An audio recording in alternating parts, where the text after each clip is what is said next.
Bonjour à tous, bienvenue sur la chaîne YouTube qu'on vient de créer pour l'Association nationale des internes de psychiatrie de la personne âgée qui servira de lieu où on mettra les webinaires qu'on enregistrera si on a les accords à chaque fois évidemment des participants en fonction du contenu, etc.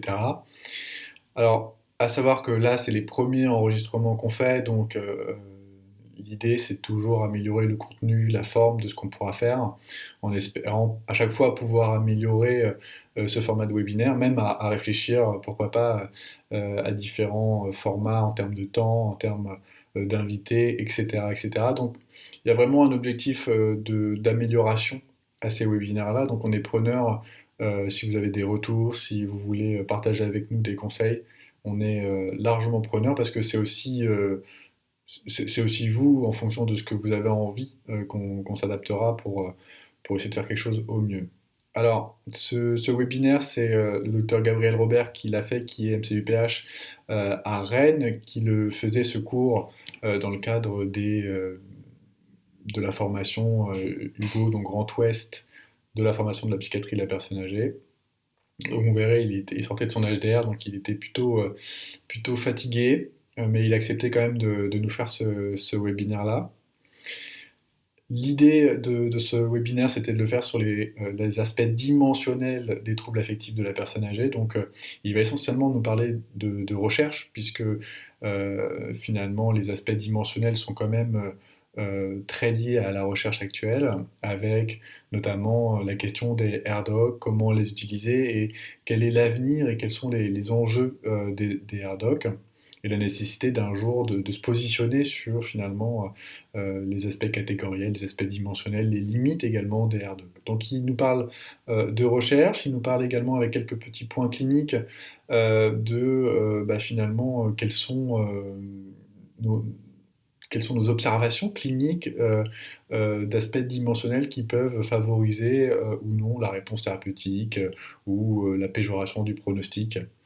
Et dans la deuxième partie du webinaire, il nous parle finalement des aspects de recherche, quelques idées de recherche qui ont été faites avec cette idée de développer cette dimensionnalité en psychiatrie avec les aspects cognitifs, donc notamment sur l'apathie, un sujet qu'il affectionne plus particulièrement, mais également les fonctions exécutives et avec les fluences verbales par exemple un aspect très intéressant. Et il nous parle également d'un aspect plus biologique cette fois-ci, avec toujours dans l'idée de la recherche euh, de, de marqueurs biologiques. Dans notre cas, par exemple, de faire la différence entre une dépression dans le cadre prodromal d'une maladie neurodégénérative, par exemple, euh, et d'une dépression non liée à une maladie neurodégénérative. Et donc, du coup, il nous parle des très intéressants neurofilaments.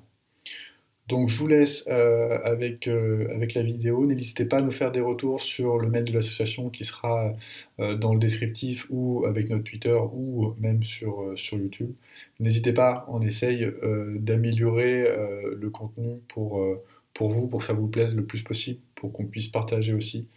Donc surtout voilà, n'hésitez pas, prenez soin de vous et puis bonne journée à vous. Bon, alors, bonjour à tous, merci à tous d'être là, excusez-moi pour le retard, excusez-moi également par avance parce que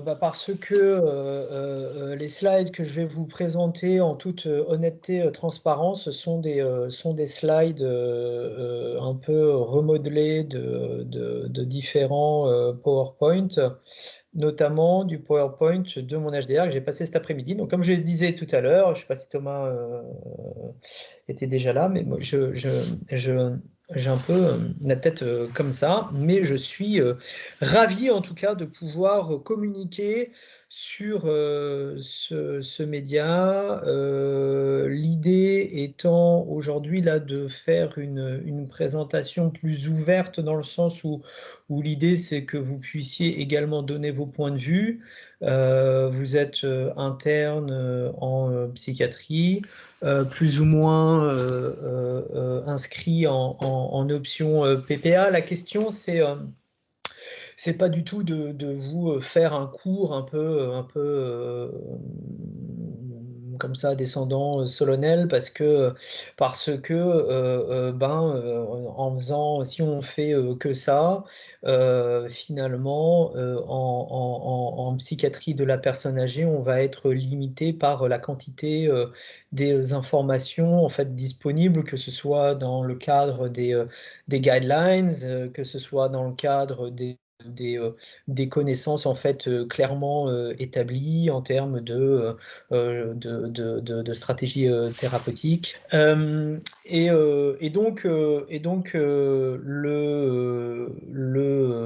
concept en fait, c'est aussi que vous puissiez vous rentrer un peu dans la danse, entre guillemets, faire part de ce que vous observez en pratique clinique, de vos sensations empiriques, si je peux m'exprimer ainsi, et que ensemble, en fait, on puisse aussi discuter, partager et faire en fait finalement cette psychiatrie de la personne âgée avec les enseignants, mais également avec vous et avec l'ANIPA. Je tiens à remercier Quentin Gallet qui est, qui est qui maîtrise pas mal les trucs numériques, et ça c'est très très cool, et qui aussi a l'air d'être un mec plutôt sympa. Donc voilà, donc c'est parti, on démarre. Donc quelques diapos, encore une fois. Alors comment est-ce que je vois, Quentin, les... Alors déjà, j'arrive pas à changer de slide, ça c'est un problème.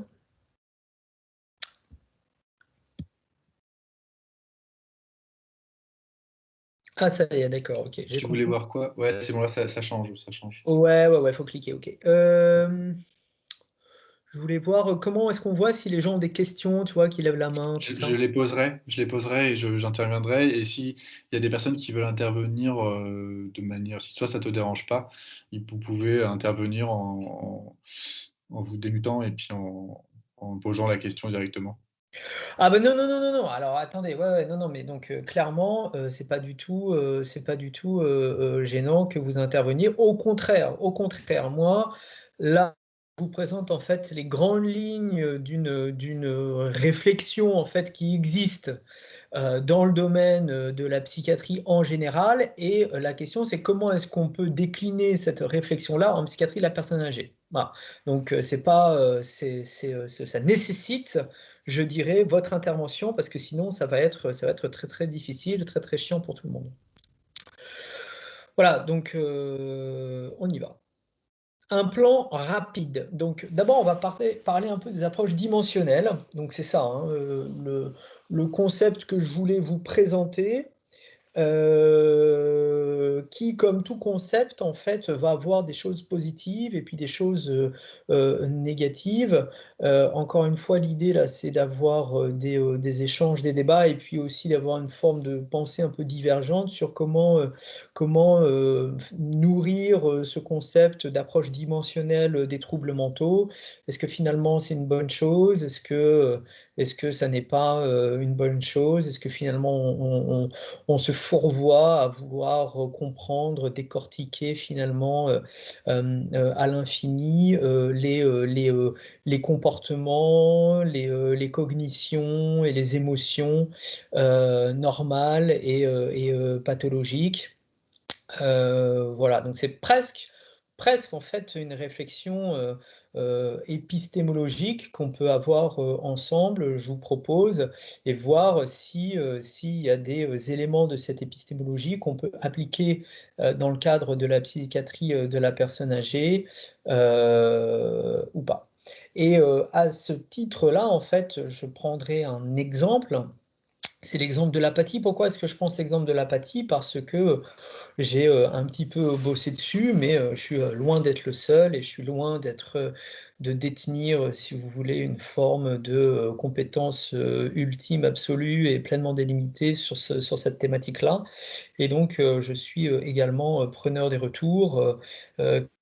Comme ça vous a pas échappé, en fait, avec Thomas Desmith, on se connaît un peu, et je sais que Thomas a travaillé également dessus, et donc c'est toujours intéressant de consacrer un peu de temps pour le partage des connaissances. Je parlerai un petit peu aussi du contrôle exécutif. ok, dans la dépression des personnes âgées. Vous présentez modestement quelques résultats là qu'on a eu ici à Rennes, et vous présentez aussi les résultats de ce qui existe en fait dans la littérature. Sur le rôle des fonctions exécutives dans la dépression de la personne âgée, et voir comment est-ce qu'en fait, à travers cet exemple-là, il existe dans la littérature des exemples d'imagerie qui sous-tendent en fait ces fonctions exécutives, et de voir comment est-ce qu'on peut reboucler avec le début de la présentation, à savoir est-ce que cette imagerie en fait a un intérêt en fait clinique direct. Voilà, je vous présenterai les travaux notamment d'une équipe que Thomas connaît bien puisqu'il y est parti là-bas en postdoc à Pittsburgh. Ok, donc c'est parti. Alors, voilà, je vous présente cette diapositive-là qui va en fait rester un certain temps sur vos écrans. C'est le concept de psychiatrie de précision. Alors, c'est très à la mode en ce moment, tout ce truc de médecine de précision. Donc, bien entendu, comme vous le savez probablement, c'est promu par notamment la cancérologie, qui dit que deux personnes atteintes d'un cancer ne peuvent pas se ressembler, que chaque cancer est différent, et que nous devons identifier en fait des traces, des signatures biologiques de ces maladies-là, pour pouvoir en fait identifier le meilleur traitement, le bon traitement pour la bonne personne au bon moment. Voilà, ça c'est le message. Alors, c'est quelque chose d'extrêmement séduisant, hein, également une forte hétérogénéité des tableaux cliniques. En fait, il y a pas mal de monde qui s'est approprié ce concept, et qui ont cherché en fait à décliner le concept de psychiatrie de précision, de médecine de précision, pardon, dans le champ de la psychiatrie. Alors, qu'est-ce que c'est en fait la médecine de précision dans la psychiatrie? Les personnes qui ont promu ce type de réflexion s'appelle en fait Thomas Insel, qui est ni plus ni moins, si vous voulez, le patron du NIMH, donc l'Institut national de santé mentale, et qui dit que en fait on se trompe depuis le début, et que notre approche athéorique de classification des maladies mentales, donc la classification internationale ou le DSM, se trompe dès le début, puisque ils disent on repose, on classifie les maladies mentales sur des symptômes qu'on décrit, voilà. Et donc le raisonnement, c'est que si ce symptôme-là est très fréquent au sein d'une population, on va pouvoir constituer ensemble des groupes de symptômes qui vont constituer des syndromes, et avec le travail et un petit peu de chance, on va pouvoir faire un lien de causalité entre ce syndrome et une maladie sous-jacente. Et ils disent que en fait cette démarche repose trop sur la façon aléatoire dont on peut associer des syndromes en fait avec des maladies et avec des bases physiopathologiques, donc avec des mécanismes en fait concrets qui vont sous-tendre ces maladies. Ok. Et donc il dit voilà, il faut en fait qu'on ait un raisonnement inverse. Donc eux, dans leurs articles qui décrivent en fait leurs raisonnements et qui justifient leur démarche, en fait ils disent on va avoir une démarche en fait bottom-up versus une démarche DSM ou SIM qui va être une démarche top-down avec des approches catégorielles, tout ça. Bon, ça, je pense que vous avez déjà entendu parler de ces trucs-là. À un moment, avant l'apparition du DSM-5, peut-être que vous étiez déjà sur le marché de la psychiatrie et de la psychiatrie de la personne âgée.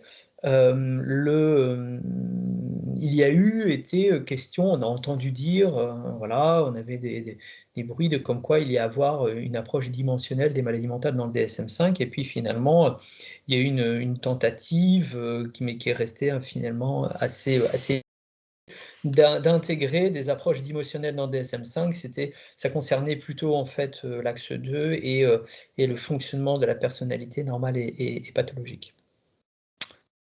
Je ferme la parenthèse, je reviens un petit peu en arrière. Donc, Thomas Insel, il dit, voilà, nous, on va avoir une démarche différente, on va partir de la biologie, ok, et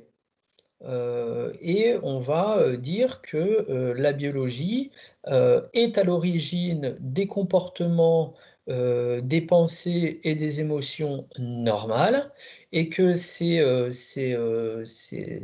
cascades biologiques qui sous-tendent des comportements normaux peuvent en fait se déréguler et aboutir en fait à certains traits ou certains phénotypes, on va utiliser ce terme beaucoup par la suite, pathologiques qui, mis bout à bout, en fait, aboutissent à une maladie mentale. Ok. Alors ça c'est la version US, hein, donc je ne sais pas si vous voyez ma flèche ou ma souris. C'est ce qui est représenté par le Pentagone là au milieu de la diapositive. C'est la version US qui est bien entendu la version la plus médiatisée, la version la plus de ce fait contestée, enfin au cœur d'un débat théorique, parfois un peu houleux sur la nature même des troubles. Mais il faut savoir qu'il existe en fait une version européenne hein, du concept, donc c'est à droite de la diapo, ROMER, pour Roadmap for Mental Health Research in Europe, et en fait les dimensions et les construits, je vais y revenir, identifiés par la démarche américaine sont très très proches de ce qui est proposé par l'Europe. Donc voilà les grandes lignes, les lignes générales. Et puis, qu'est-ce que ça dit en creux? Ça dit, voilà, nous, avec 5 dimensions, donc les dimensions, vous voyez, la cognition, les valences négatives, les valences positives, les mécanismes sociaux et tous les mécanismes un peu de végétatifs, d'éveil et de régulation. Avec ces 5 dimensions-là, qu'on va pouvoir éclater en différents construits. Donc, je prends l'exemple de la cognition parce que c'est celui qu'on lit le plus facilement là sur la diapo. La cognition, on va pouvoir le scinder en langage, le contrôle cognitif, la mémoire déclarative, la mémoire de travail, les fonctions intentionnelles, les fonctions perceptives. Là, les valences négatives, eh ben, ça va être relatif en fait à la menace aiguë, la perte, l'angoisse, les mécanismes de frustration. Si je bascule de l'autre côté du pentagone, il y a la valence positive, et donc ça c'est des choses qu'on connaît bien parce que c'est bien exploité en addicto. Eh bien ça va être tout ce qui est mécanisme de récompense, d'apprentissage par la récompense, les mécanismes en fait d'évaluation, d'effort et de prise de risque, etc., etc. Et donc ils disent, voilà, nous on a 5 domaines, 5 dimensions, pardon, ces dimensions sont éclatées ensuite en différents construits, et chaque construit, en fait, chaque petit machin noir, là, que vous voyez sur la diapo, va reposer sur une cascade, en fait, biologique, à 7 niveaux, qui va partir donc du génome. Ok, donc là je bascule, je ne sais pas si vous voyez ma souris. Vous voyez ma souris en fait Oui, Gabriel, on voit ta souris. Ok. Qui va partir en fait du génome et qui va se décliner progressivement. Donc le génome, ça va être des caractéristiques en fait très proximales, quoi. Ce génome va être influencé, modulé par de l'épigénétique, qui vont aboutir en fait à différentes expressions moléculaires, qui vont aboutir à des différentes protéines, Donc on va passer au niveau macromoléculaire. Toutes ces macromolécules vont interagir et résulter en fait en des réseaux cérébraux structurels. Ces réseaux cérébraux structurels vont pouvoir également être en connexion fonctionnelle les uns par rapport aux autres, résulter également dans des scores d'échelle, okay, ou bien des paradigmes expérimentaux qu'on va pouvoir mettre en évidence dans des pratiques de laboratoire. Et in fine, tout ça doit en fait aboutir à des comportements complexes, humains, qu'on doit être en capacité en fait de mesurer, de quantifier in vivo dans des situations écologiques. Voilà. Donc, 5 dimensions, différents construits. Pour chaque construit, en fait, des étapes de cascade biologique qui partent du génome et qui aboutissent à des trucs, enfin pas des trucs, à des comportements mesurables en situation écologique. Donc vous voyez, en fait, on va aboutir à ce concept-là de phénotype intermédiaire qui dit que, en théorie, en fait, voilà, il existe depuis le génome et les comportements écologiques, en fait, des façons de retracer cette signature biologique-là au moyen de phénotypes intermédiaires.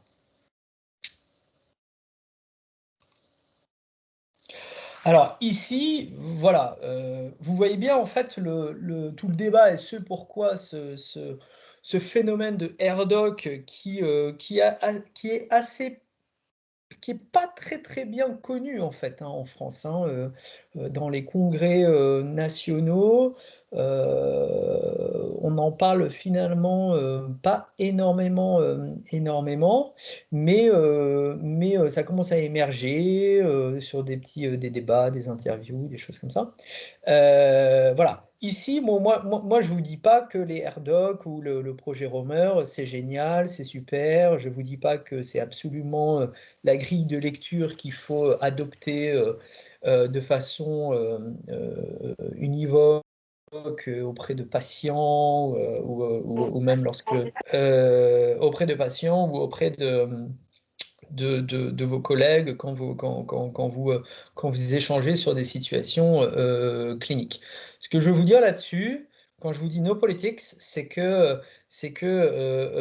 en fait, il y a des débats assez important, faut pas charrier en période de pandémie, Covid, on peut pas dire que quand même ça occupe la totalité de la vie des gens, mais il existe quand même des débats assez importants parce que ce concept de RDoC, au début de la réflexion, c'était on va donner des guidelines pour la recherche biologique en psychiatrie, en santé mentale, etc. Et puis progressivement, en fait, il y a des gens qui ont dit mais il faut arrêter totalement de classer les maladies mentales de façon catégorielle. Il faut reposer strictement et uniquement sur la biologie. Et c'est en fait le chemin que prend le projet RDoC, puisque aujourd'hui, le NIMH, qui est une grosse structure, enfin, je sais pas exactement, enfin, je sais pas, je suis jamais allé là-bas, moi, mais on peut penser quand même que c'est une grosse structure, va en fait ne finance maintenant que des essais thérapeutiques à travers le prisme du RDoC, quoi. C'est-à-dire que si vous déposez un essai thérapeutique sur les appels d'offres du NIMH en disant je vais soigner les TOC, il vous retoque, c'est vraiment c'était sans mauvais jeu de mots, il vous recale immédiatement en disant non, nous ce qu'on veut, c'est que tu travailles sur telle voie ou tel mécanisme cérébral qui va sous-tendre en fait les obsessions et les compulsions. Donc vous voyez comment en fait cette lecture biologique va progressivement en fait impacter aussi tous les systèmes de recherche et peut-être à terme également le système de classification des maladies mentales si jamais ce projet continue à se développer.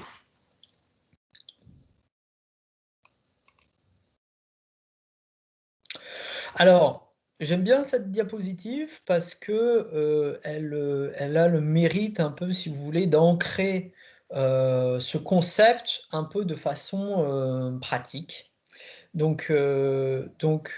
Sur cet axe-là, vous avez en fait, il n'est pas toujours simple à comprendre ce graphique. En abscisse, vous allez avoir en fait tout ce qui va changer à mesure que vous traitez votre patient qui souffre de dépression. Okay. De ce côté-là, au milieu, là, le troisième axe que vous avez, c'est un peu un axe en 3 dimensions, c'est pour ça qu'il est un petit peu difficile à appréhender. Le troisième axe, c'est la cascade dont je vous parlais tout à l'heure. Tout en bas, c'est la génomique. De l'autre côté, vous avez en fait la qualité de vie, d'accord, qu'on va améliorer en soignant nos patients. Et puis, entre-temps, vous avez toute la cascade biologique avec la protéomique, avec les molécules, avec les neurotransmetteurs, tout ce qui est un peu imagerie cérébrale et EEG fonctionnel. Et puis, à la fin, de ce côté-là, vous avez donc le retrait des symptômes et l'amélioration de la qualité de vie. OK. En ordonnée, vous avez en fait une classification selon l'auteur qui dit voilà, ici on va plutôt avoir des choses relatives en fait à la causalité. Qu'est-ce qui va faire que tel traitement va améliorer le patient? Et puis ici, à mesure qu'on augmente sur cet axe vertical-là, on va avoir une forte association avec l'amélioration clinique du traitement sans qu'on ait vraiment en fait adressé la question de la causalité, quoi. Okay, comme vous le savez aujourd'hui, nous en psychiatrie, on a pas mal de traitements qui ont été découverts de façon un peu inopinée et non prévue, sans qu'on puisse vraiment dire en fait comment ça marche, quoi. Okay, exemple les ECT, exemple les antipsychotiques au début ont été découverts pas par inadvertance, mais par trajectoire en fait de recherche plutôt aléatoire. Et voilà. Et donc, il y a cette espèce de courbe de Gauss qui dit, selon l'auteur, encore une fois, hein, qui dit que voilà, si on veut identifier en fait des marqueurs prédictifs du traitement de la dépression, il faut qu'on se retrouve un petit peu dans cette courbe de Gauss-là. Pourquoi? Parce que si on va s'intéresser de trop près à tout ce qui est moléculaire, en fait, on va être trop à distance de ce qu'on vise quand on soigne les gens, à savoir la qualité de vie, quoi.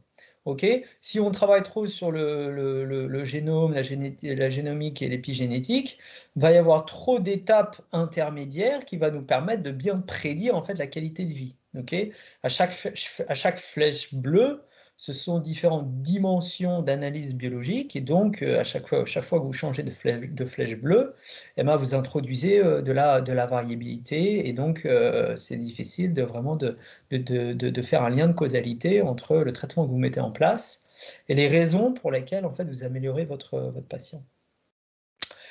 Et puis voilà, de l'autre côté, ben, si vous êtes vraiment trop proche de la qualité de vie, bon ben voilà, en fait, vous avez un raisonnement circulaire tout simplement en disant, ben voilà, si je mesure les symptômes, ça prédit la qualité de vie, bon ben il y a un seul saut, si vous voulez, et donc bon bah le gain il est quand même assez pauvre, quoi.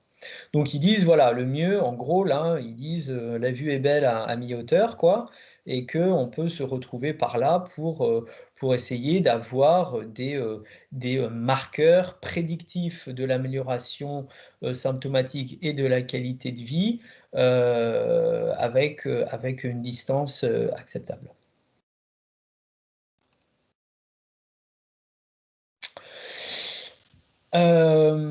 Ça va là,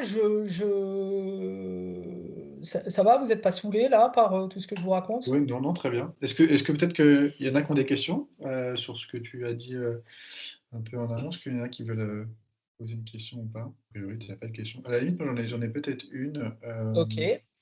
enfin, exprès pour peut-être lancer le débat. Comment sur les RDoC, ils modélisent l'interaction environnement et biologie et troubles psychiatriques?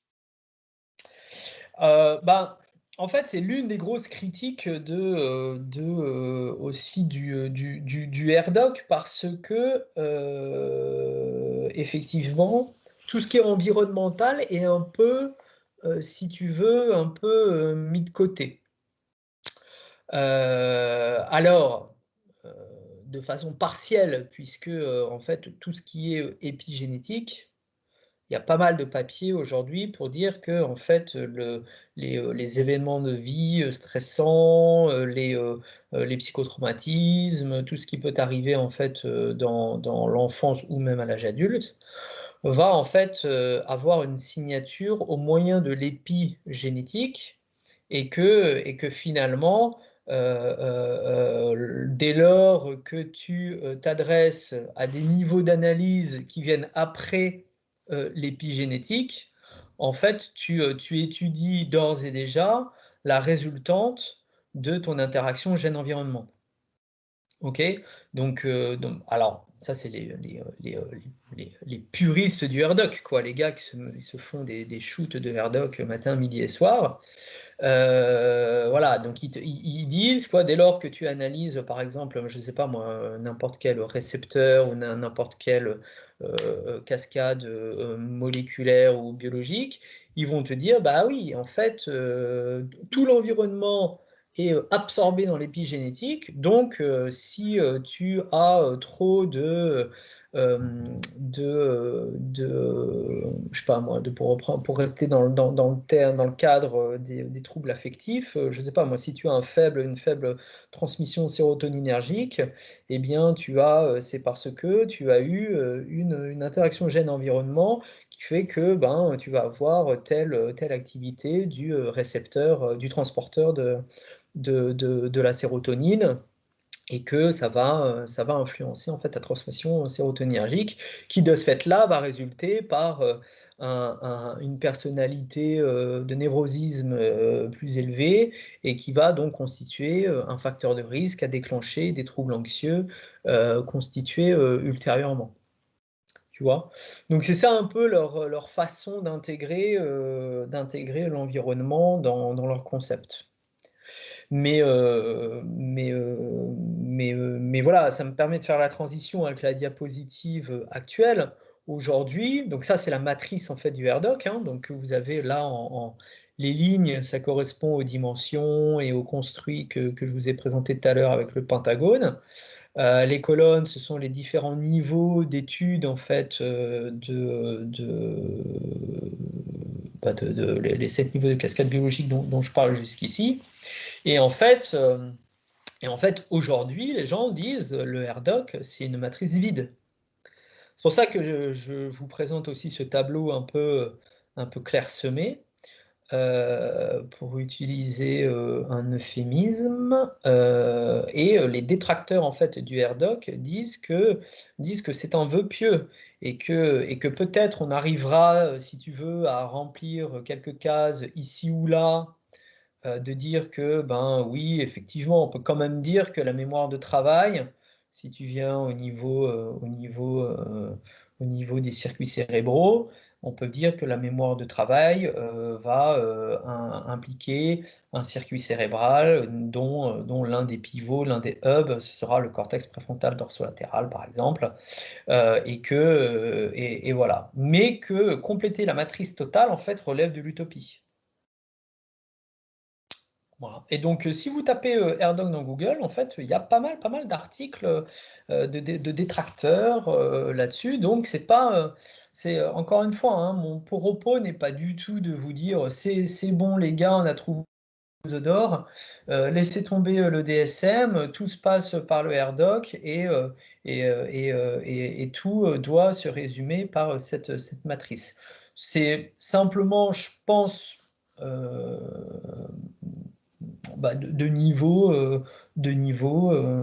votre niveau, quoi, d'avoir ça, et aussi en fait de prendre position, hein, je veux dire, à terme, faut quand même pas, je pense qu'il faut pas négliger la puissance en fait de la recherche US. à terme, il y aura, je pense, à un moment, les psychiatres devront avoir une prise de position personnelle sur cette espèce de discussion / débat sur les approches, sur des classifications dimensionnelles ou bien catégorielles des troubles mentaux. Donc, je continue de vous présenter ça. Et on arrive à la diapositive des questions. Donc, si, ayant connaissance de ça, ok, vous qui avez tous une pratique en fait en psychiatrie de la personne âgée, est-ce que on pourrait faire un espèce de sondage, d'accord, en disant est-ce que vous, sur la base de vos observations cliniques, est-ce que vous arrivez à dégager en fait des symptômes ou des aspects de la dépression de la personne âgée qui vous semblent être premièrement importants. Alors j'ai volontairement posé cette question important avec ce terme important qui ne veut rien dire, parce que chacun peut se l'approprier comme il le veut et du coup donner un point de vue très subjectif. Et puis après, j'ai décliné, si vous voulez, un petit peu cette notion d'importance en 3 sub-questions un petit peu plus précises. Quels sont les symptômes à l'origine de la résistance, les symptômes à l'origine de la rechute, et quels sont les symptômes à l'origine de l'aggravation des tableaux cliniques quand on les a dans nos lits, quoi. Donc, est-ce que Quentin... Donc du coup, je reprends le partage de l'écran. Anxiété, apathie, anédonie, donc ouais, bah on rentre, on retrouve en fait asthénie, ralentissement. Quelqu'un, il y a quelqu'un qui a dit quelqu'un. C'est vrai que d'avoir quelqu'un quand même, c'est mieux. Ah mais ça bouge en live là? Ouais, ça bouge en live, les gens répondent en live. Et en fait, après, apathie, c'est ce qu'il y a eu. C'est là où il y a le plus de réponses. Pareil pour anxiété, globalement, c'est. Ouais. Si. Oh putain, franchement, c'est vachement classe. Encore une fois, sans flagornerie, c'est bien. Ok, bon bah écoutez, oui.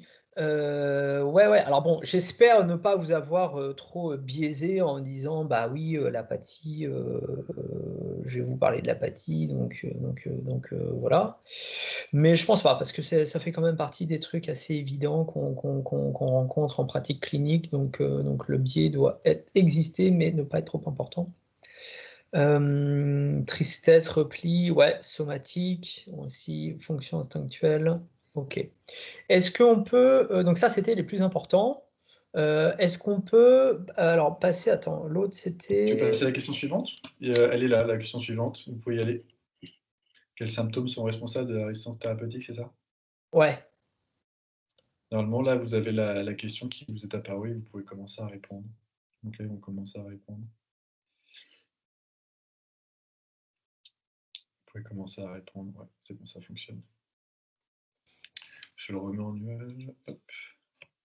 Clinophilie, ça c'est intéressant ça.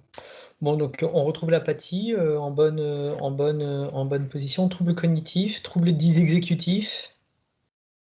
Alors ça va faire le lien aussi un peu à... Il y a pas mal de littérature là-dessus, sur troubles dysexécutifs et réponse en fait au traitement antidépresseur chez l'adulte et chez l'âgé. Et donc aussi qu'il y a pas eu pas mal d'études en imagerie cérébrale. Anxiété, pessimisme, ouais, des délirantes, ouais. Bon, ce qui est rassurant entre guillemets, c'est qu'on donc trouble cognitif comme au centre de truc, parce qu'on rencontre, on a un petit peu tous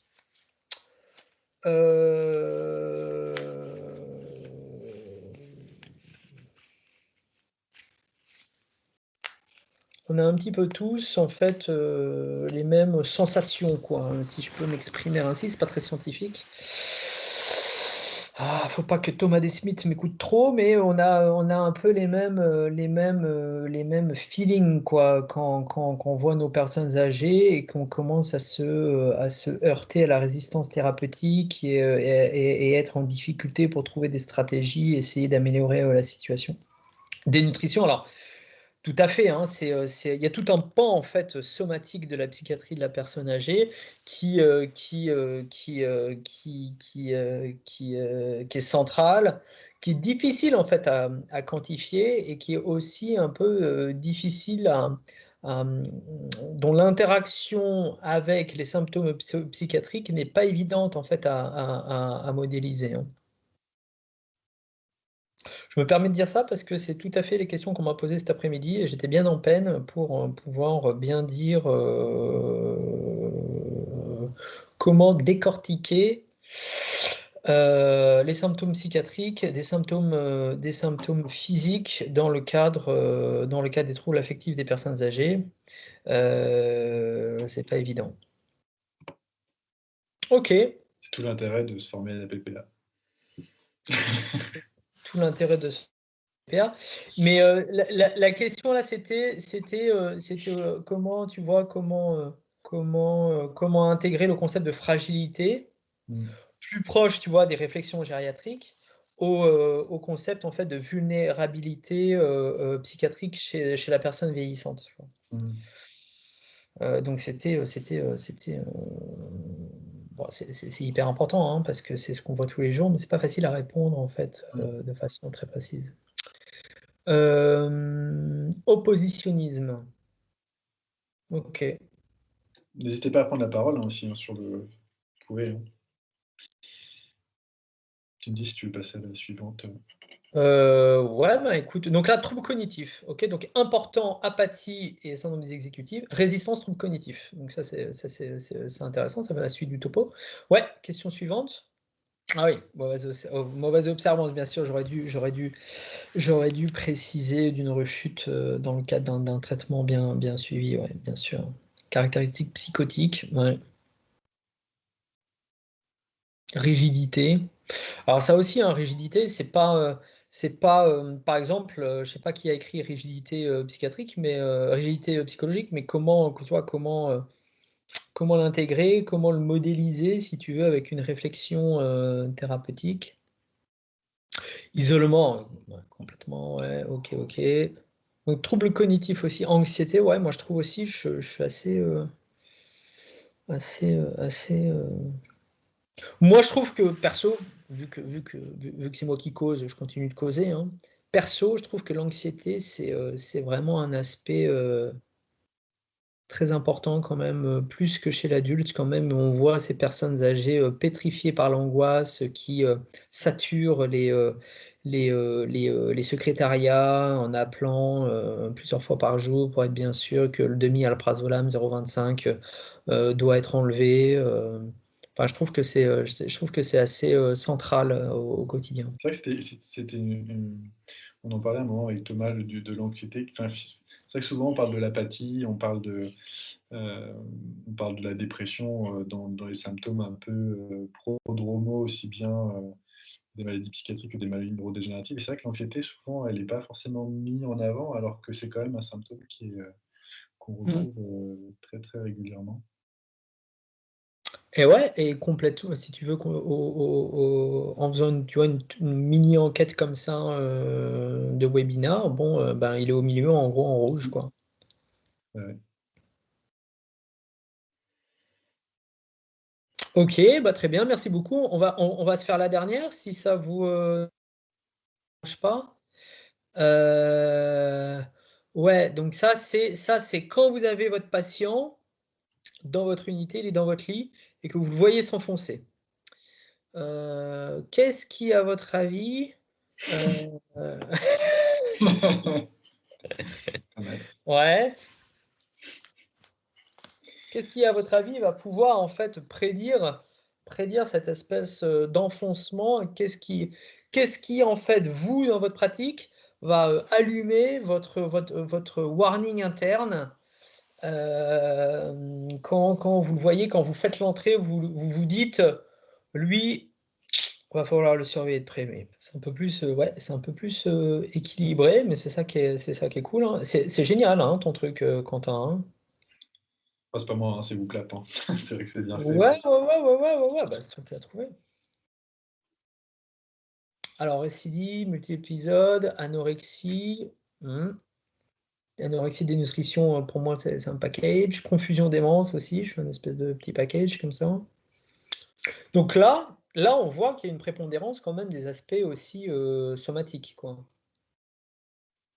Avec tous les aspects nutritionnels et puis également tous les aspects somatiques version cerveau avec la confusion et la démence. Ok, bon bah écoutez, moi ça me semble donc là anorexie, Et, et, et ça me semble bien. Ouais. toi, qu'est-ce que toi, c'est quoi les symptômes qui, pour toi, te font dire qu'il y a une aggravation, ou en tout cas un risque d'aggravation du tableau psychiatrique, voire somatique chez tes patients? Alors moi si j'avais eu à répondre là-dessus, Mm. je trouve aussi que l'anxiété en fait c'est un facteur de risque d'aggravation parce que finalement, d'un point de vue phénoménologique, en fait, la mélancolie, Mm. ce qui fait le lit de la mélancolie, c'est l'angoisse, quoi, plus que la tristesse.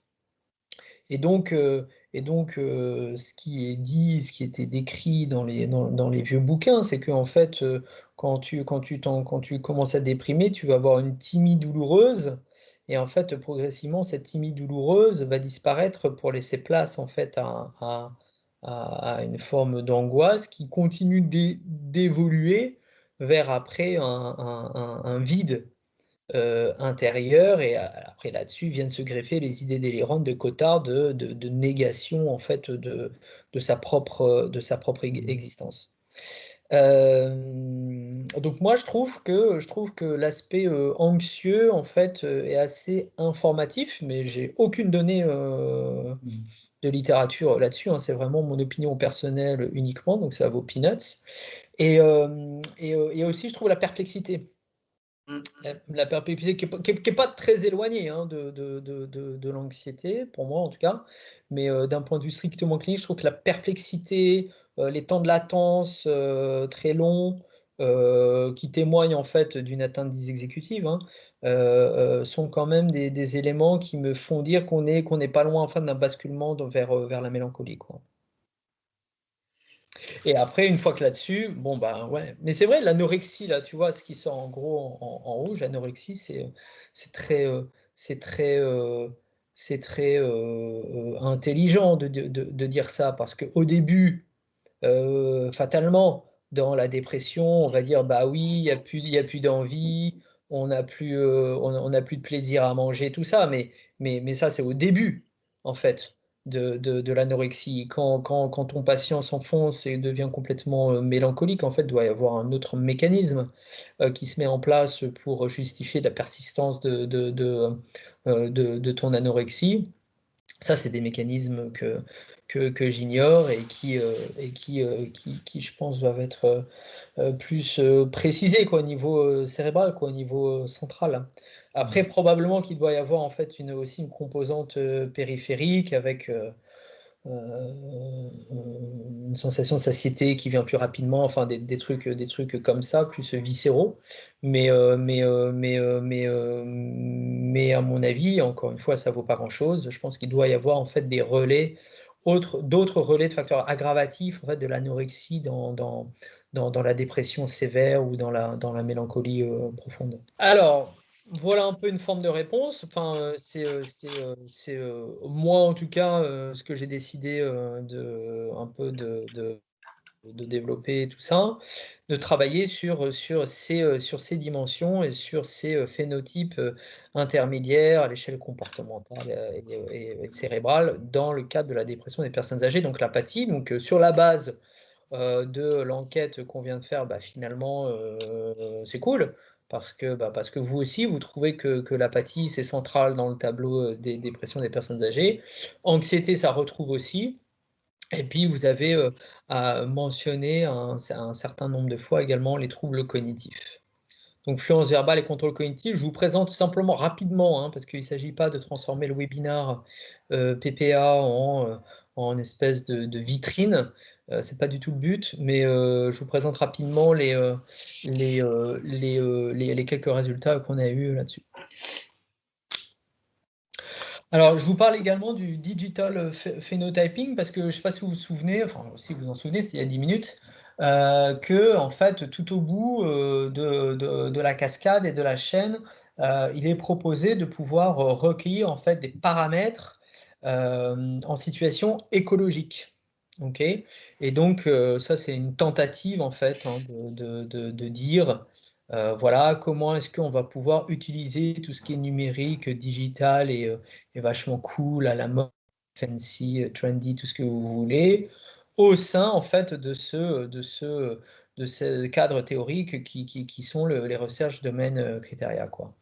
Donc voilà, ils prennent des exemples et ils présentent quoi, comment est-ce qu'on peut intégrer un espèce de phénotypage digital. Donc comprenez des appareils numériques qui vont quantifier en fait vos réactions externes, comportementales de façon automatique et l'intégrer en fait dans une traduction clinique ou dans une question scientifique. Donc bloom bloom bloom. Et donc quand on s'approche un peu de tout ce qui est plus distal, du comportement et de ce qui est mesuré en situation écologique, ben on retrouve tout ce qui est smartphone, les acquisitions de données passives, à savoir votre déplacement, par exemple GPS.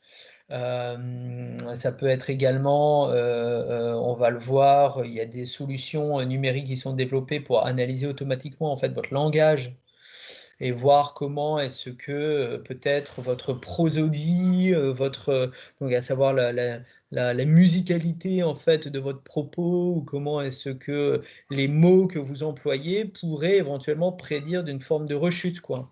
Donc ça, il y a des études qui se font là-dedans. Vous savez peut-être aussi qu'il y a des études qui se font de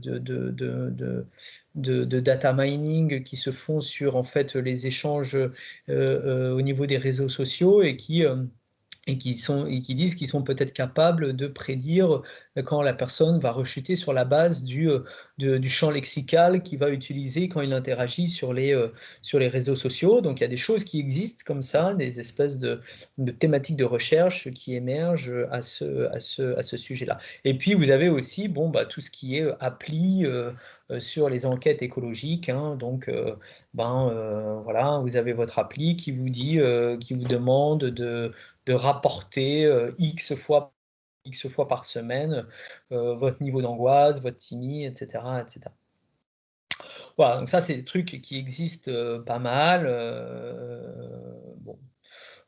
Chacun est libre après d'avoir, je pense, son esprit critique sur comment est-ce qu'on peut tout digitaliser dans tous les sens. Je vous laisse libre de pouvoir prendre la parole si vous trouvez que c'est complètement dingue, que vous trouvez que c'est un peu utile, mais il faut qu'on détermine quels sont les points forts et les points faibles, ou si vous trouvez que c'est en fait la voie du futur et que toute cette approche en fait de télémédecine, ça c'est de la télémédecine, enfin c'est le prolongement de la télémédecine en tout cas, de pouvoir en fait monitorer vos patients à distance sur la base de comment ils bougent et de comment ils interagissent avec le monde.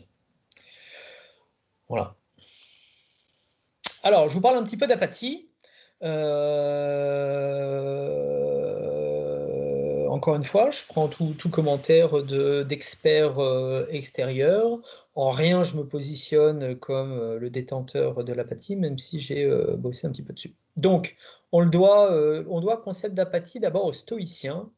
Donc, vous voyez, ça remonte à quelques siècles avant Jésus-Christ. Plus précisément, on doit le concept d'apathie à Zénon de Kission, qui est là représenté en statue, et qui pour lui, l'apathie est le truc plus un état en fait philosophique recherché, puisque en se dégageant de toute forme de passion, pathos, okay, en se dégageant de toute forme de passion, on arrive à un qui nous permet d'avoir un jugement complètement éclairé. Ok, donc à la base, pour Zénon, l'apathie est un truc plutôt positif. Faut voir que la motivation, en fait, c'est un concept qui a intéressé en fait le domaine médical plutôt récemment, mais que les psychologues et les sociologues du travail, en fait, ont embrassé ce concept de motivation depuis un certain nombre de décades. Et il y a pas mal en fait de modélisation sur la motivation intrinsèque, la motivation extrinsèque, et qu'il existe des modèles en fait qui parlent en fait d'un état amotivationnel complet, quoi, à en fait des formes de motivation dites extrinsèques. Donc extrinsèques, c'est-à-dire qu'en fait les personnes vont effectuer la tâche soumis à des pressions externes, et qu'au sein de cette motivation extrinsèque, vous allez avoir différents stades où la personne va intégrer progressivement en fait le concept de contrainte externe jusqu'à arriver en fait à la régulation dite intégrée, où la personne s'apprend externe, la comprend, et même si elle effectue la tâche à accomplir sous la pression de cette contrainte externe, elle va y mettre un petit peu du sien, parce que en fait elle comprend, elle arrive à intégrer cette contrainte externe. Et puis tout au bout, vous avez la motivation intrinsèque qui fait qu'en fait on fait les choses pour soi.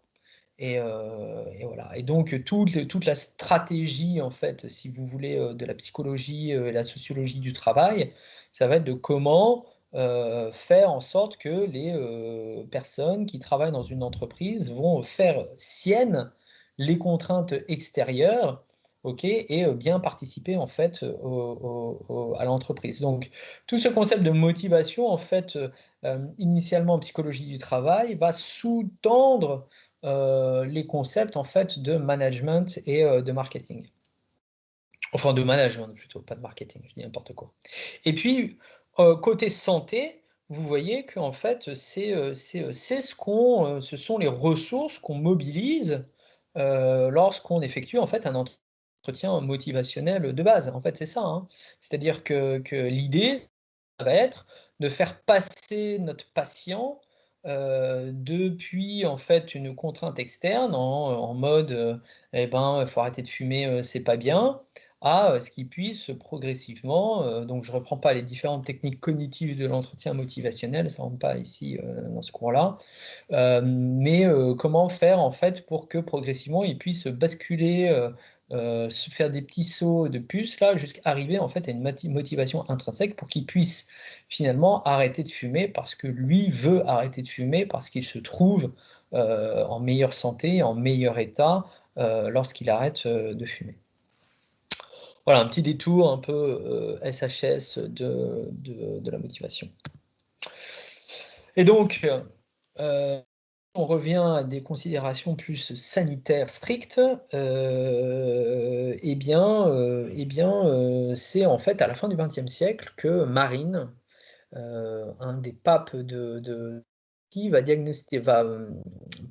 stipuler que l'apathie, c'est un déficit motivationnel, que la motivation, elle est au centre de l'apathie, et que on va pouvoir parler en fait d'apathie clinique d'abord si on a un déficit ou une réduction totale, ou si on a une réduction par cette base-là, en fait, que il y a eu un panel d'experts en 2010 qui se sont rassemblés et qui ont dit on va essayer de se mettre d'accord sur des définitions, sur des critères cliniques d'apathie, et qui ont validé ces critères cliniques dans différentes maladies neuropsychiatriques. Je vous laisse lire, donc des maladies Parkinson, démence, mais également des maladies plus psychiatriques avec la schizophrénie et la dépression.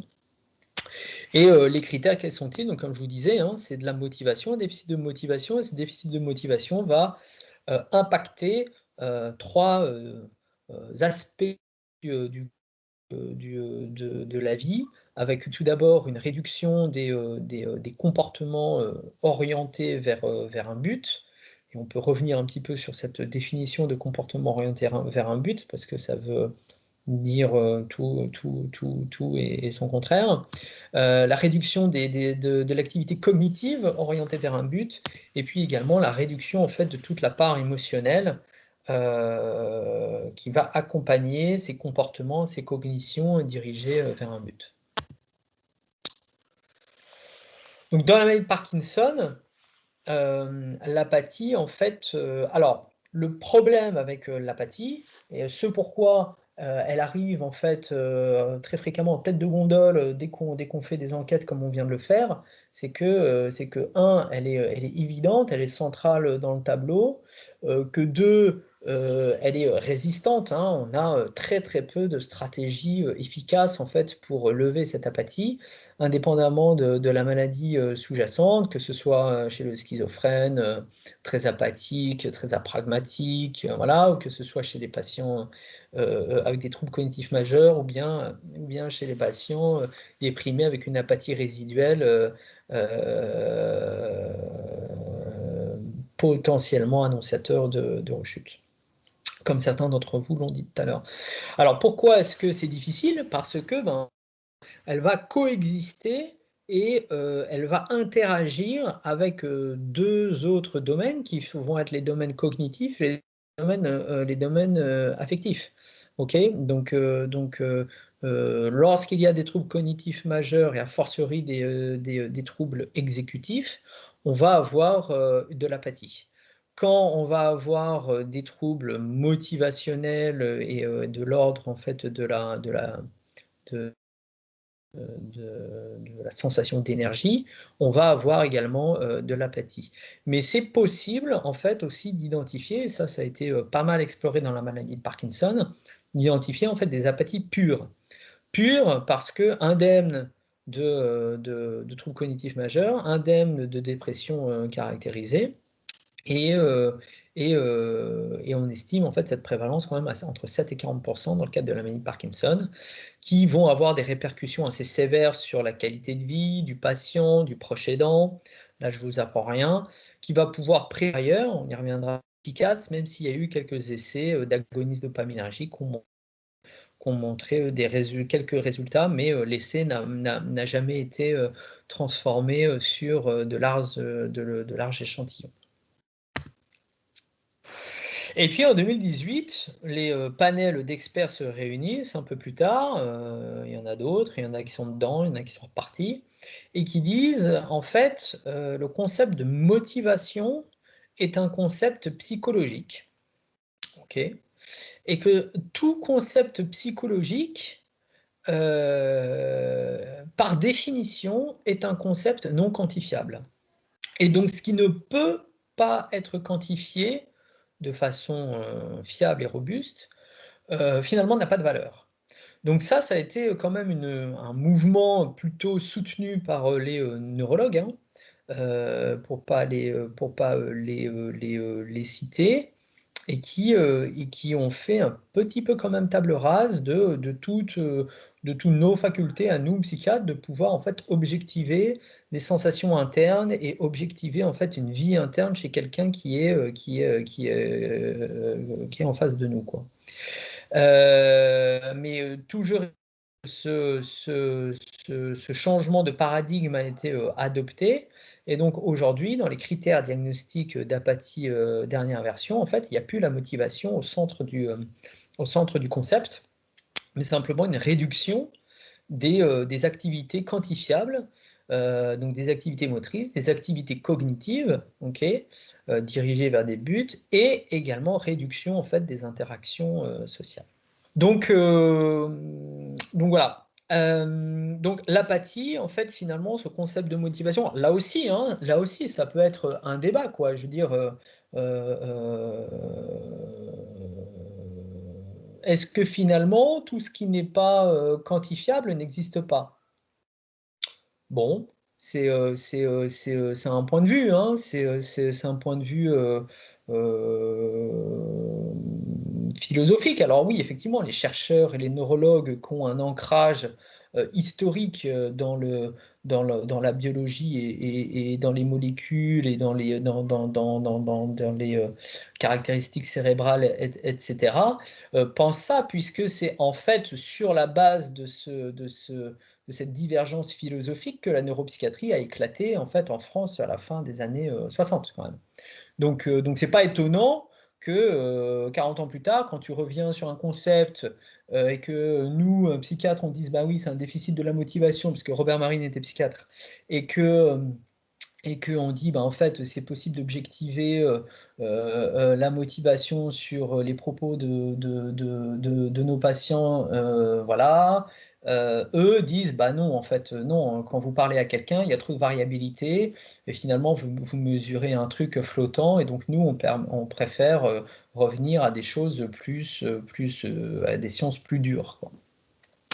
Bon, toujours est-il que c'est dans ce concept-là, contexte-là, que on a monté un projet avec notre cher ami le docteur Desmith et le docteur Renaud de Nice, où on a dit, ben, en fait, on va essayer de conceptualiser avec une autre grille de lecture l'apathie chez les personnes âgées déprimées.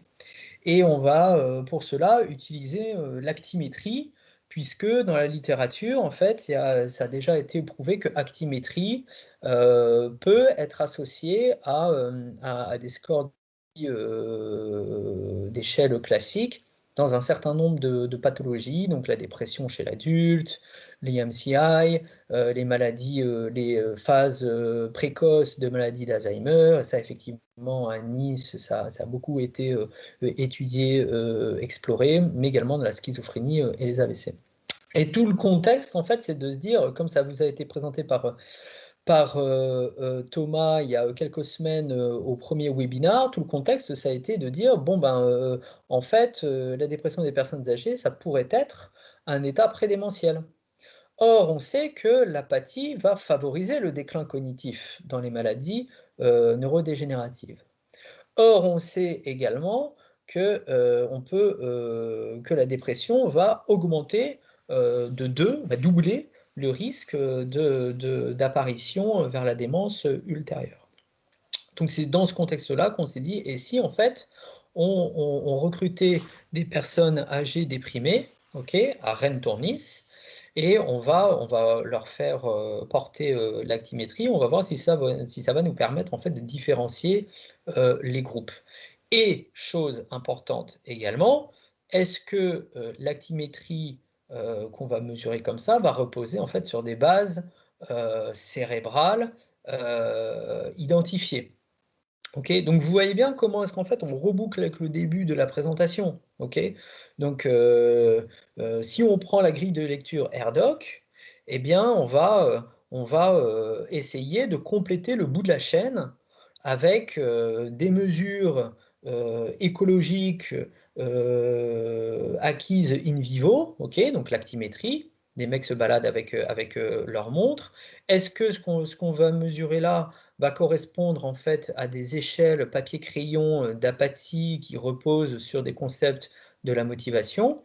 Et est-ce que ce qu'on mesure là avec l'actimétrie, en fait, repose sur des bases physiopathologiques identifiées et identifiées et connues pour être à l'œuvre en fait dans la dépression de la personne âgée? Et donc les mécanismes connus pour être à l'œuvre dans la dépression de la personne âgée, voilà, ça va être au niveau inflammatoire, vasculaire, dégénératif, tout ça, ça vous avait été présenté par Thomas, et puis également au niveau fonctionnel, parce que on reste quand même dans un concept de dépression, ça peut des personnes âgées, eh bien on peut tout à fait observer des dépressions très fonctionnelles entre guillemets, très psychologiques, si je peux me permettre de m'exprimer ainsi, à l'opposé en fait de dépression en fait plus annonciatrice entre guillemets d'un déclin cognitif, parce que associé à des atteintes vasculaires diffuses, à des atrophies corticales diffuses ou à des atteintes inflammatoires de la matière blanche diffuse. Ok, donc voilà un petit peu là où je voulais vous emmener à partir de ce cadre théorique des approches dimensionnelles des troubles affectifs dans la personne âgée. Ça, je vais vous parler de ça, parce que ça fait la boucle avec le phénotypage numérique dont je vous ai parlé tout à l'heure. Donc, euh, vous avez dit, quand on a fait l'enquête, vous avez dit, oui, les troubles cognitifs, les troubles dits exécutifs, ce sont des aspects en fait importants ou alors facteurs de résistance en fait des troubles affectifs des personnes âgées.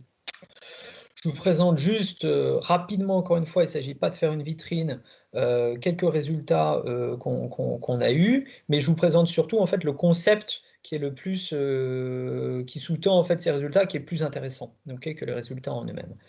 Je vous présente Delta.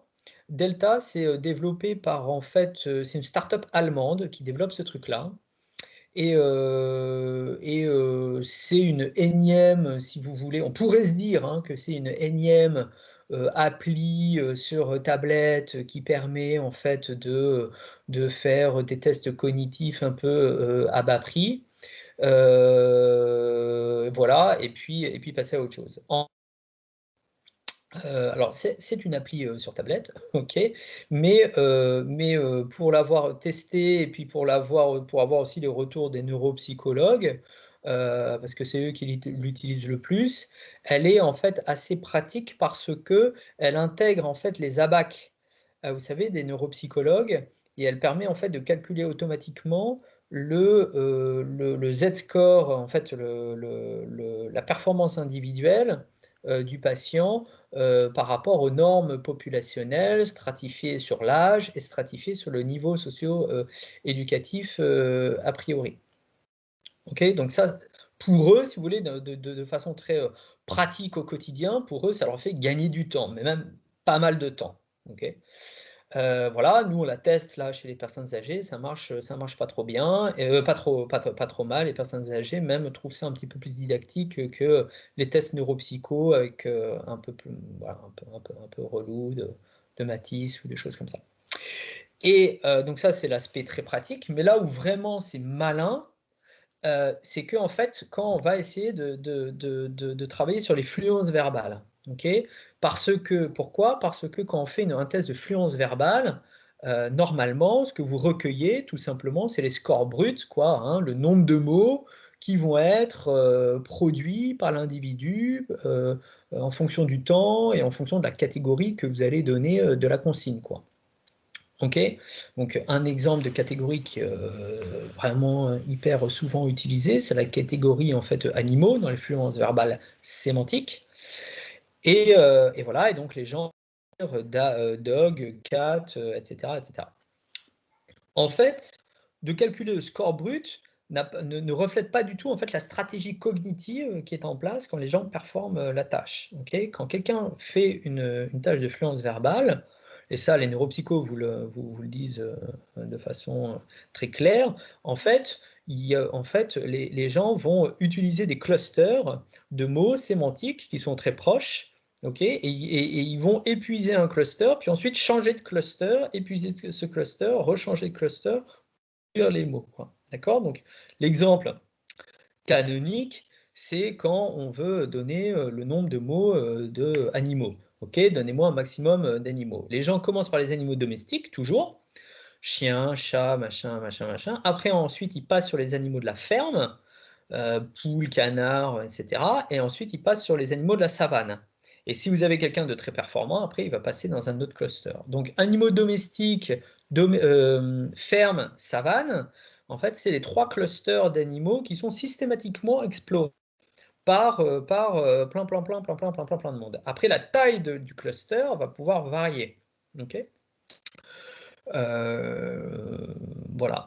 Qu'est-ce que je voulais vous dire? Oui, je voulais vous dire que nous, on a essayé de tester donc si en fait le nombre de clusters et le nombre de switching de clusters en fait repose sur des bases bio plus que le score brut de base, quoi. Et c'est ce qu'on a trouvé en fait dans une population de personnes déprimées. Elles ne sont pas âgées, c'est des personnes déprimées adultes, mais la réflexion peut se translater. Et on a trouvé en fait qu'en utilisant cette stratégie de clustering, ah oui, j'ai oublié de vous dire que Delta en fait utilise du coup des techniques de machine learning, donc le truc très à la mode, mais là il y a une vraie utilité parmi en fait des tas de dictionnaires sémantiques qui sont en fait open source, hein. C'est Google qui soutient en fait cette démarche-là. Donc des dictionnaires sémantiques open source, et donc Delta va utiliser des stratégies de machine learning au sein de ces immenses dictionnaires pour identifier en fait le nombre de clusters que le bonhomme en face de vous va générer quand il performe sa tâche. Et l'autre truc malin, c'est qu'ils font ça automatiquement, la personne a juste à parler dans la tablette. Okay, donc ils font ça en live, quoi. Donc ça, c'est pas mal. Et en fait, ce qu'on a montré, c'est que le nombre de switches va être associé à de l'atrophie cérébrale et à comment dirais-je, des réductions de diffusion de molécules d'eau au niveau de la matière blanche chez les personnes déprimées, et que quand on utilise donc dans le même échantillon, donc avec les mêmes degrés de liberté, quand on utilise les scores bruts d'une tâche de fluence verbale, et ben en fait, on retrouve strictement rien au niveau cérébral, quoi. Donc la taille des faits, en fait, elle est plus importante quand on utilise une stratégie en fait plus proche de la cognition, de ce qui se passe en vrai quand les personnes performent la tâche, plutôt que quand on utilise un score brut. Voilà, donc tout ça c'est under review, on croise les doigts, on brûle des cierges, on plante des trucs pour nous porter chance. Mais je voulais vous présenter ça parce que c'est aussi en lien avec tout ce qui est digital, tout ça. Donc la question c'est digital, oui, mais est-ce que ça sert à quelque chose? C'est ça ce qu'on voulait démontrer en fait. On voulait démontrer que l'approche digitale dans cet exemple précis-là, elle est intelligente parce qu'en fait, elle permet de mesurer de façon plus proche ce qui se passe au niveau cérébral. Donc voilà, quand on raisonne en fait et quand on bouquine sur la dépression des personnes âgées, on se rend compte qu'il y a des tas de choses des tas de caractéristiques en fait qu'on peut dégager, essayer de mesurer avec cette approche dimensionnelle des troubles affectifs des personnes âgées, et qui utilisent différents outils, quoi. Que ce soit en IRM, que ce soit tout ce qui est digital phenotyping, je vous en ai parlé pour essayer de mesurer les interactions sociales. Il y a des choses plus classiques comme le style de vie, l'activité physique, les psychotraumas. Il y a, où est-ce qu'elle est, la pulsatilité cérébrale, voilà, qu'on peut mesurer, et Thomas est l'expert là-dessus, qu'on peut mesurer à partir de l'IRM, mais également à partir en fait, d'une technique ultrason, donc qui va permettre en fait de faire cette fameuse translation entre la recherche et la clinique. Et puis aussi, je voulais attirer votre attention, je ne sais pas si c'est là, je voulais attirer votre attention sur quelque chose qui commence à pas mal grossir, c'est la chaîne légère des neurofilaments. Je ne sais plus si Thomas en avait parlé à l'avant-dernier webinaire. Je vous en parle un peu. Je vous présente juste donc la chaîne légère des neurofilaments. De quoi il s'agit, parce que ça va grossir, quoi. C'est clair que ça va arriver un petit peu sur le marché des biomarqueurs. Voilà, donc les neurofilaments, c'est quoi? Donc en fait, c'est une protéine qui est dans l'axone, okay, des neurones, qui permet en fait la croissance neuronale et qui permet aussi l'acheminement des vésicules. Et en fait, cette protéine dans l'axone neuronal, qui est le neurofilament, va être composée de différentes chaînes plus ou moins lourdes. Bon, tout ça, c'est simplement pour comprendre. Donc c'est ça, là, c'est la NFL qui va nous intéresser, nous. Pourquoi ? parce qu'en fait, on va pouvoir, en cas de dégénérescence axonale, on va pouvoir la mesurer, que ce soit au niveau du liquide cérébrospinal ou au niveau, on peut même la mesurer en fait au niveau périphérique avec une prise de sang. Je vous présente juste les résultats là, de ce papier qui fait une review sur la chaîne légère des neurofilaments. Et là, vous voyez en fait les différentes maladies cérébrales, neurodégénératives, et le nombre de fois en fait que les neurofilaments sont augmentés par rapport à un groupe contrôle, okay, au niveau du CSF. Donc vous avez la maladie de Parkinson, donc c'est un petit peu augmenté, ça reste significatif, ça ne croise pas la barre du 1, donc ok. Mais bon, on sait que la maladie de Parkinson, c'est pas forcément une atteinte très corticale, en tout cas au début, que l'atteinte axonale va être plutôt modérée. On sait que c'est plutôt au sein des noyaux gris centraux que ça se passe. Donc voilà, on n'est pas étonné. La démence de la maladie de Parkinson, bon, un petit peu plus, hop, ça commence à monter, la maladie d'Alzheimer, etc. Le HAD, là, avec quand même des tailles d'effet de dingue, quoi, ok. Donc le dosage, en fait, des HAD, c'est la démence liée au sida. Okay, qui va être une atteinte extrêmement, qui va intéresser la substance blanche de façon très très franche. Bon, bah, vous voyez, on a des tailles d'effet de dingue, la sclérose latérale amyotrophique, la maladie Creutzfeldt-Jakob, et puis au milieu, vous avez les syndromes Park Plus et la démence frontotemporale. Donc il y a quand même pas mal de papiers qui commencent à sortir sur cette capacité en fait aux chaînes légères des neurofilaments de distinguer les pathologies neurodégénératives des pathologies psychiatriques à expression, des maladies neurodégénératives à expression comportementale forte, des maladies psychiatriques. Donc ça fait le buzz. En ce moment, tout le monde est un petit peu dessus. Sachez-le, ça va apparaître dans les congrès bientôt. Enfin, si c'est dans les congrès de psychiatrie, j'entends, parce que c'est déjà bien le cas dans les congrès de neurologie comportementale. Voilà quoi. Donc, si vous voulez bouquiner là-dessus, si vous voulez monter un projet là-dessus, c'est un peu le moment, avec toujours la difficulté de trouver en fait une niche et de tirer sa carte, son épingle du jeu par rapport aux autres grosses équipes qui publient déjà massivement dessus. En un quart d'heure, je vais repartager mon écran. En un quart d'heure, je vais simplement vous présenter quelques papiers, si ça te va, Quentin, sur,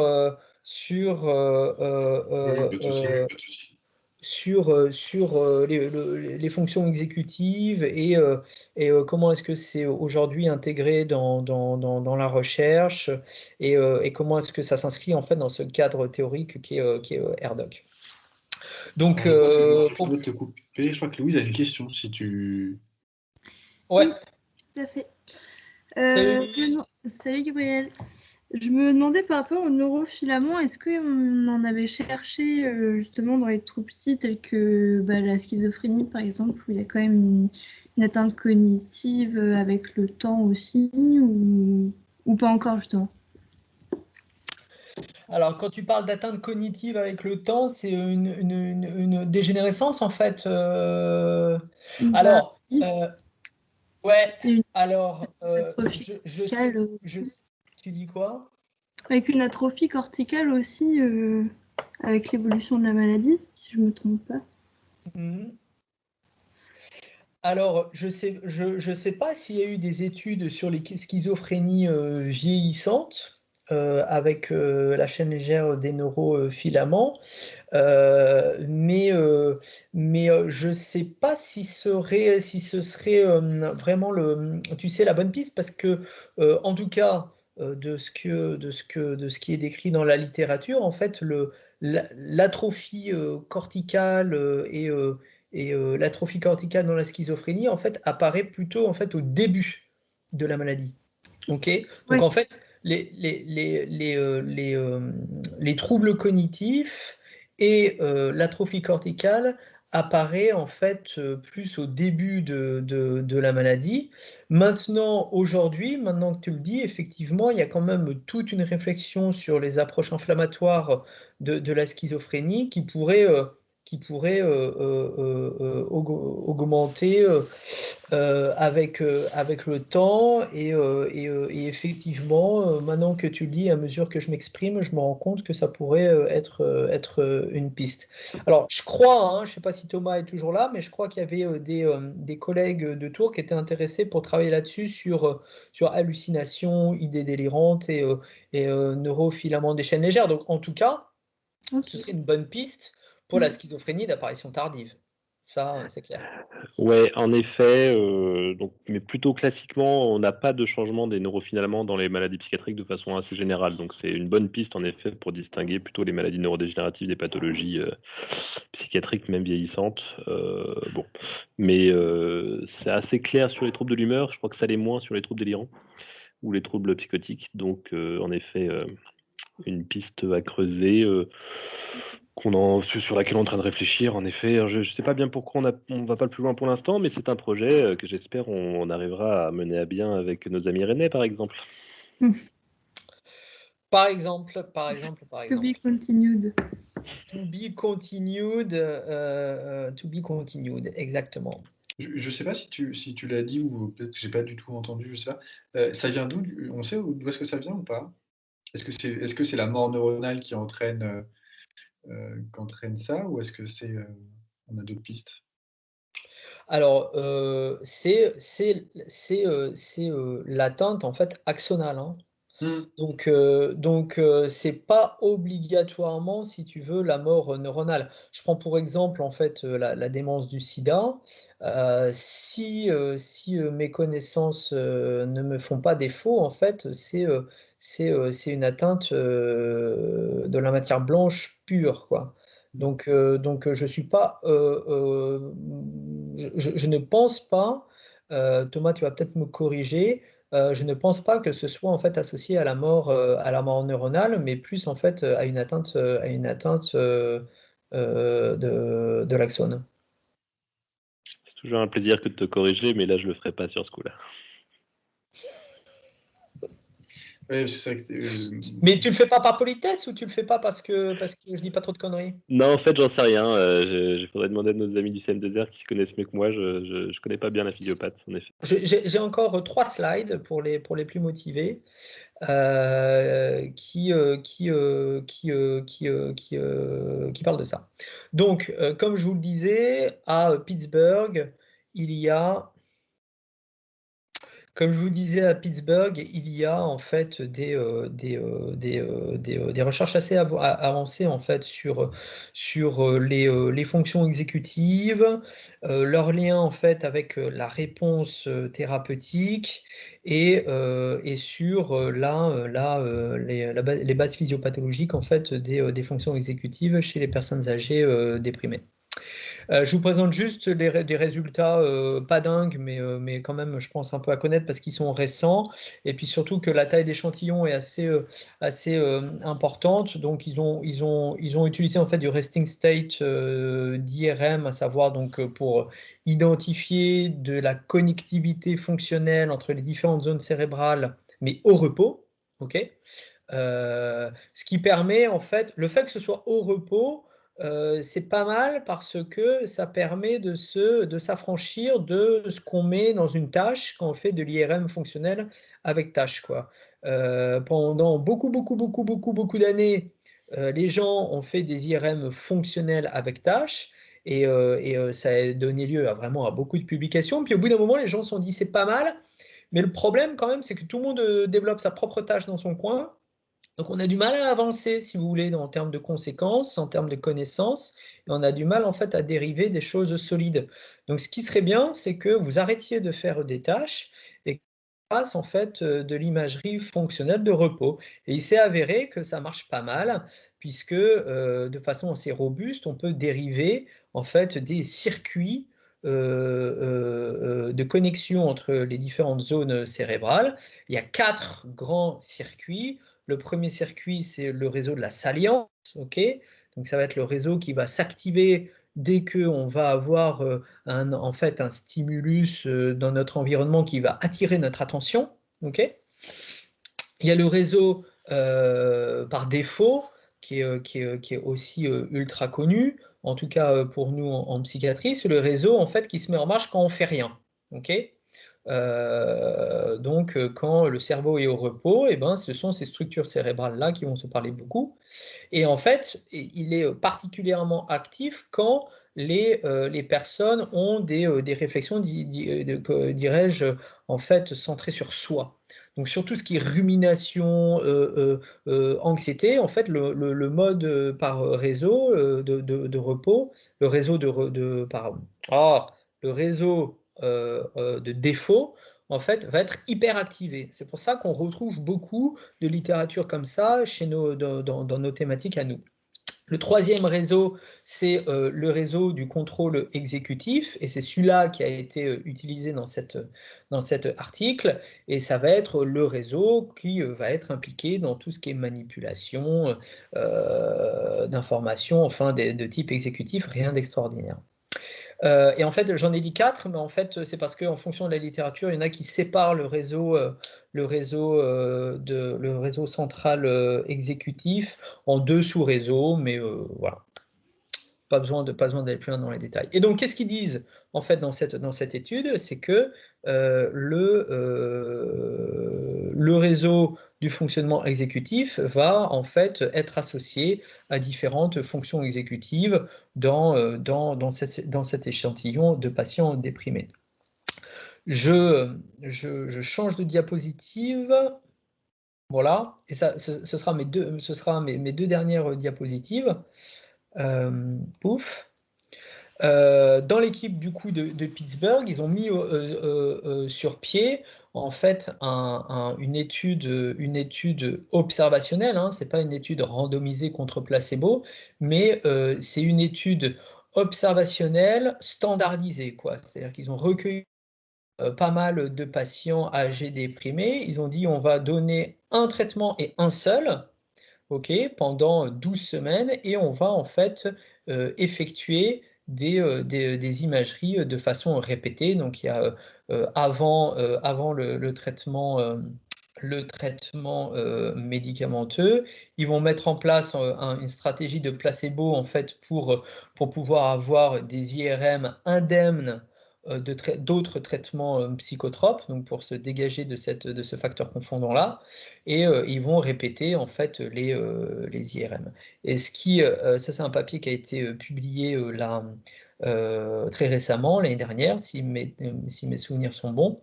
Et en fait, ce qu'ils mettent en évidence, c'est qu'en utilisant cette stratégie d'IRM de réseau par défaut, il est possible en fait de distinguer les gens qui vont répondre et les gens qui vont pas répondre à ce traitement. Le traitement, c'est de la venlafaxine. Alors, la dose était flexible hein, en fonction du thérapeute, mais il ne recevait strictement que de la venlafaxine. Et donc, ce résultat-là, hein, qui a été publié dans Molecular Psychiatry, donc un bon journal, clôt un petit peu une forme de débat sur est-ce que ça vaut le coup de s'intéresser aux approches dimensionnelles dans le cas des troubles affectifs des personnes âgées, et est-ce que dimensionnel qui repose sur des bases biologiques en fait a un intérêt thérapeutique, de translation thérapeutique. Selon ces auteurs-là, oui, complètement, puisque avec des techniques en fait d'imagerie par réseau, il va être possible d'identifier avant la mise en place du traitement qui va répondre et qui ne va pas répondre à un traitement standardisé. Alors aujourd'hui, vous me direz, ben oui, mais bon, on va pas quand même faire des IRM de 8-10 minutes, enfin plus du coup avec les autres séquences, on va pas faire des IRM de 30 minutes à toutes nos personnes âgées déprimées. Oui, vous avez raison, mais si vous voulez, ce résultat-là jette les bases d'une recherche ultérieure, plus translationnelle, peut-être avec des techniques d'EEG, à haute résolution qui ont une résolution temporelle plus importante, et peut-être qu'avec ces techniques-là, plus facilement applicables en routine, on va pouvoir dégager des biotypes ou des phénotypes intermédiaires, pour reprendre les termes que je présentais au début, qui nous permettraient en fait une stratégie thérapeutique. Voilà, j'en ai fini avec ma présentation. La conclusion de cette présentation, c'est que à un moment, il faudra, je pense, avoir une position personnelle, quoi, par rapport à toute cette réflexion-là, qu'il y a de la littérature pour, il y a de la littérature contre, et que il faut pouvoir, en fait, à un moment, décider, trancher, se positionner et avoir un point de vue personnel sur tous ces aspects, en fait, de recherche biologique, de prédiction de la réponse thérapeutique, etc. Voilà ce que j'avais à vous dire. Merci Gabriel, merci beaucoup. C'était super intéressant. Est-ce qu'il y en a qui ont des questions sur n'importe, sur ce dont on a parlé, ou même qu'on matière à débat? Encore une fois, moi je promets rien, hein, je suis tout à fait en positionnement d'entendre quelqu'un qui me dit vous êtes complètement cinglé de parler de ça, parce que même si vous ne prenez pas position, vous le présentez, donc ça veut dire que quelque part vous diffusez le propos. C'est tout à fait entendable aussi, hein, Après, c'est vrai que il y a un côté très biologisant qui peut être qu'on peut entendre. Après, au-delà de ça, ce que je trouvais très intéressant sur l'étude que vous faites sur l'affluence verbale, euh, parce que ça a beau être très biologisant, en fait, le fait d'aller rechercher finalement des endophénotypes et même des caractéristiques cliniques, parce que finalement ce que vous faites, c'est aller chercher des caractéristiques cliniques que les psychiatres repèrent, c'est-à-dire la vitesse de traitement, le fait de changer ou non de catégorie, le fait de... Tout ça, ce sont des caractéristiques cliniques et on peut plus faire le lien avec aussi le côté psychologique. Et donc, probablement que le pont, il se fera entre les deux. Mm. Ben oui, nous forcément, c'est ce qu'on espère. Après, en tant que clinicien, si tu veux, enfin nous et je pense aussi les collègues, quoi, on se trouvera toujours un petit peu du côté, en fait, distal, quoi, de ces endophénotypes-là. C'est-à-dire qu'on va toujours plus ou moins essayer de travailler sur des trucs pas trop proches, pas trop éloignés de la clinique. Et inversement, tous les chercheurs INSERM, eux, vont beaucoup plus se retrouver de l'autre côté, en fait, de cette espèce d'axe là, de cette dimension d'étude. Et donc, pour faire toute la chaîne, en fait, ça nécessite aussi des collaborations. C'est très difficile de faire toute la chaîne tout seul, hein, je veux dire. C'est même illusoire, je pense. Complètement. Bon, en tout cas, merci beaucoup. Merci à vous, merci d'être resté jusqu'au bout. Et puis, écoutez, si jamais vous avez d'autres questions, remarques, critiques, des idées, parce que tout ça, en fait, c'est un terreau pour avoir des idées, pour développer des projets, hein, n'hésitez pas. Je pense que l'ANIPA et ce que vous animez est super, donc il y a tout pour que ça prenne. Merci. Merci. Bon, s'il n'y a pas d'autres questions, on va pouvoir te laisser aller te reposer après. Puis bon repos, puis merci encore. Je t'enverrai le lien pour la vidéo. Tu me diras ce que tu en penses.